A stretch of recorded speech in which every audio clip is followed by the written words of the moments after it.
ஓம் சைராம், ஜெய் சைராம்.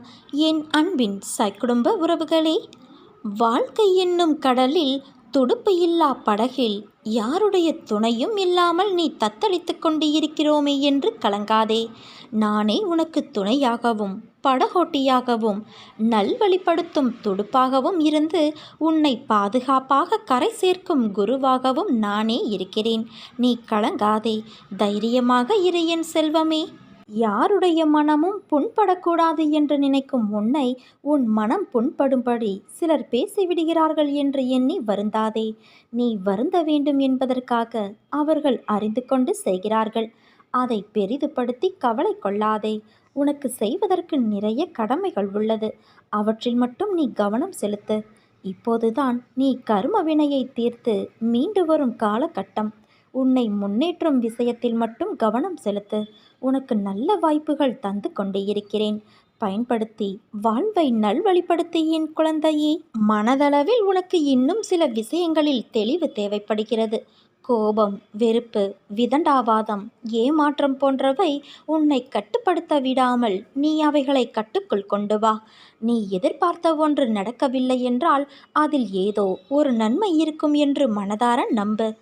எந்த ஒரு பிரச்சனையையும் செயலையும் நிதானத்தோடும் நம்பிக்கையோடும் கையாளும் பண்பை வளர்த்துக்கொள். இவ்வுலகில் உள்ள எல்லா உயிர்களும் சமம். யாரையும் துச்சமாக நினைக்காதே.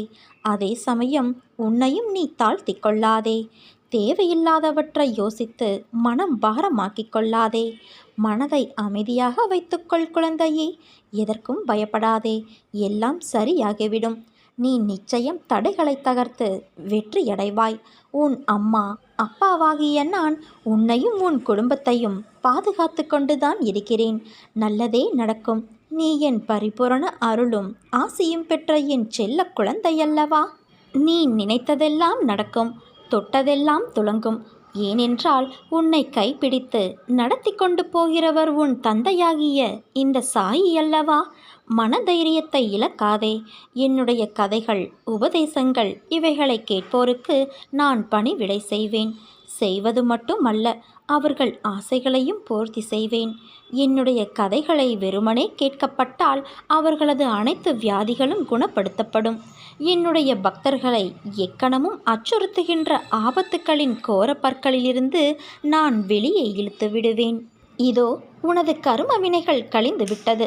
மகிழ்ச்சி பாதையில் முதல் படியில் உன் காலை நீ வைத்து விட்டாய். நான் உன்னை அழைத்துச் செல்கிறேன். இனி நடக்கப் போகும் ஆனந்த வாழ்க்கையை பார். என் புகழை இன்னும் நீ தீவிரமாக பாடுவாய். என் மீது உனக்கு நம்பிக்கை கூடும். நான் விரும்பாமல் என்னிடம் நீ வர முடியாதப்பா. எப்போதும் உன் அருகிலேயே நான் இருக்கிறேன். நீ ஆனந்தப்படுவதை பார்த்து நானும் உன்னை விட மகிழ்ச்சியுறுகிறேன்.